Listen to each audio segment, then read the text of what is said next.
ఇప్పుడు ఏంటంటే methods of issuing shares, ఈ షేర్స్ ఎలా ఇష్యూ చేస్తారో అది చూసుకుందాము. ఇప్పుడు షేర్స్ అనేటివి ఒక ప్రింటెడ్ ప్రైస్, ఒక సర్టిఫికేట్ ఉంటుంది. ఇక్కడ ఇది 100 రూపీస్ ఆర్ ఇది ఫేస్ వాల్యూ, పార్ వాల్యూ అని అంటారు. ఒకవేళ 110 అమ్మినాం అనుకో, అది ప్రీమియం వాల్యూ. ఎప్పుడైతే ఇన్వెస్టర్ కొందరు ఏమనుకోండి ఇది మంచి రిటర్న్ చేస్తుంటే అప్పుడు ఇట్లా కొనుక్కుంటారు అన్నట్టు. ఇది అన్నట్టు initial public offer, IPO. Company ఏం చేస్తుంది, ఒక అండర్ రైటర్ని హైర్ చేసుకుంటుంది.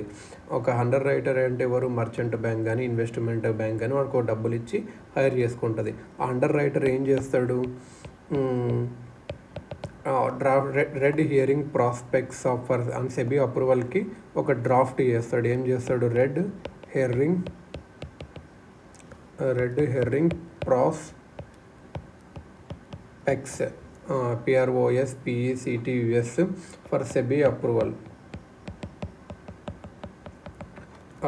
అండర్ రైటర్ అప్లికేషన్స్ ఇన్వైట్ చేస్తాడు పబ్లిక్ నుంచి వాళ్ళకు షేర్స్ అమ్ముతాడు. ఫేస్ వాల్యూ మీద అమ్మొచ్చు, లేకపోతే హయ్యర్ కూడా అమ్మొచ్చు. ఒకవేళ లెస్ పీపుల్ కన్నా సబ్స్క్రైబ్ అయ్యండి అనుకో, అండర్ రైటర్ ఏం చేస్తాడు, underwriter will buy the unshared shares by himself, తనే ఉంటాడు అన్నట్టు. ఒకవేళ లెస్ పీపుల్ కన్నా సబ్స్క్రైబ్ చేసుకుంటే ఇది అన్నట్టు. So red herring prospectus for SEBI approval, underwriter. ఇక్కడ ఇంకొకటి SEBI's innovators growth platform framework అని ఉంటుంది. A set of easy or relaxed rules to help startup companies to reach their IPO or shares. Innovators growth platform అని కూడా ఒకటి ఉంటుంది framework. Next ఏంటంటే follow on public offer. Company ఒక already IPO shares ఇచ్చేసింది అనుకో, మళ్ళీ కూడా కొన్ని షేర్స్ ఇవ్వాలనుకుంటుంది డబ్బులు తీసుకోవడానికి, అంటే దాన్ని ఫాలో ఆన్ పబ్లిక్ ఆఫర్ కూడా అంటారు. Rights issue, company issues additional shares but gives first right to existing shareholders to buy them. If they refuse then offer to outsiders. Company additional share ఎవరైతే first కొనుక్కున్నారో వాళ్ళకి chance ఇస్తుంది, వాళ్ళు కొనకపోతే బయటకు అమ్ముతుంది. Big size IPOs చాలా వచ్చేవి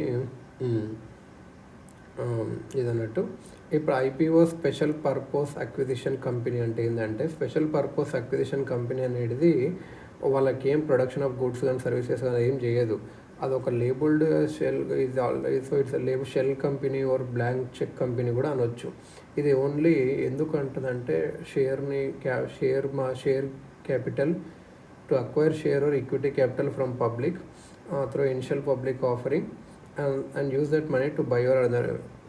special purpose acquisition company అంటే ఇది ఏం ఫిజికల్గా ఉండదు, వీళ్ళకి ఏం సర్వీస్ ఉండదు.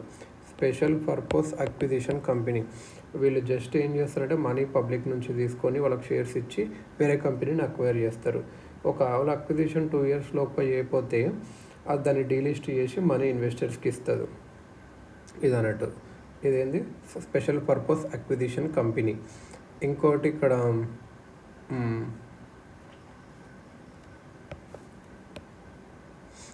ఏడిఆర్ జీడిఆర్ అంటే ఏందో చూద్దాం. ఏడిఆర్ జీడిఆర్ ఒక నాన్ అమెరికన్ కంపెనీ ఏం చేస్తుంది, non American company money mobilise చేయాలనుకుంటుంది అమెరికన్ షేర్ మార్కెట్కి వెళ్ళి. కానీ అమెరికాకి బట్ లెంతీ కాంప్లెక్స్ ప్రాసెస్ ఉంటుంది, అమెరికాలో రిజిస్ట్రేషన్ చేసుకోవాలి, ఏమన్నా అన్ని కంట్రీస్లో ఉంటాయి, అవన్నీ చేసుకోవాలి. అప్పుడు ఏం చేస్తుందంటే నాన్ అమెరికన్ కంపెనీ, మన ఇండియన్ కంపెనీ ఉందనుకో, ఒక అమెరికన్ బ్యాంకుకి తన షేర్స్ ఇస్తుంది. Non American give it shares to non America. తన షేర్స్ ఎవరికి ఇస్తుంది, ఒక అమెరికన్ బ్యాంకుకి ఇస్తుంది. Based on those non American shares American bank ఏం చేస్తుంది, అమెరికన్ డిపాజిటరీ రిసిప్ట్స్ అంటే మీ దగ్గర షేర్స్ ఉన్నాయి, అమెరికన్ డిపాజిటరీ అంటే షేర్స్ మా దగ్గర డిపాజిట్ చేసిందని ఒక రిసిప్ట్ ఇస్తుంది. ఇదేమో అమెరికన్ ఇన్వెస్టర్స్ ఇవి కొనుక్కుంటారు అన్నట్టు. ఇది జనరల్గా యుఎస్ డాలర్స్లోని డినామినేషన్ ఉంటుంది. ఇట్లా గ్లోబల్ డిపాజిటరీ రిసిప్టరీ కూడా ఉంటుంది సేమ్. ఇది ఇక్కడ ఏంటంటే when single bank issues deposit for investors in multiple countries. ఇదేమో అమెరికా ఉంటుంది, ఇదేమో గ్లోబల్గా ఒకటే బ్యాంకు లైక్ మల్టిపుల్ కంట్రీస్లో ఇష్యూ చేస్తే గ్లోబల్ డిపాజిట్ రిసిప్ట్ అంటారు. గ్లోబల్ డిపాజిటరీ రిసిప్ట్ అన్నట్టు ఇది అన్నట్టు. నాన్ అమెరికన్ కంపెనీ వచ్చేసి అమెరికన్ బ్యాంకులో వేస్తే ఏడిఆర్ ఇస్తుంది అమెరికన్ షేర్ మార్కెట్లో. ఒకవేళ నాన్ ఇండియన్ కంపెనీ ఇండియన్ బ్యాంకులో డిపాజిట్స్ కంపెనీ షేర్స్ పెట్టిందనుకో, అప్పుడు Bharat or Indian depository receipt ఇస్తుంది Indian government. Bharat BDR Bharat or Indian depository receipt ఇస్తుంది ఇండియన్ షేర్ మార్కెట్లో ఇది అన్నట్టు. సో నాన్ ఇండియన్ కంపెనీ వచ్చేసి ఇండియన్ బ్యాంక్లో వాళ్ళ షేర్స్ పెట్టి ఐడిఆర్ తీసుకుంటే ఐడిఆర్ మన ఇన్వెస్టర్స్ ఇట్లా కొంటారు అన్నట్టు. ఇనిషియల్ కాయిన్ ఆఫరింగ్ అంటే ఏంటంటే కంపెనీ ఏం చేస్తుందంటే investors money for launching new crypto currency or service app related to crypto currency పెడితే అది ఇనిషియల్ కాయిన్ ఆఫరింగ్ అంటారు. దాని వాళ్ళు టోకన్స్ ఇస్తారు షేర్స్ కాకుండా. ఇన్వెస్టర్ టోకన్స్ ఏమో కంపెనీస్ ఆర్ సర్వీసెస్ అట్లా వాడతారు అన్నట్టు. జస్ట్ ఇది అంతేం లేదు ఇది అన్నట్టు.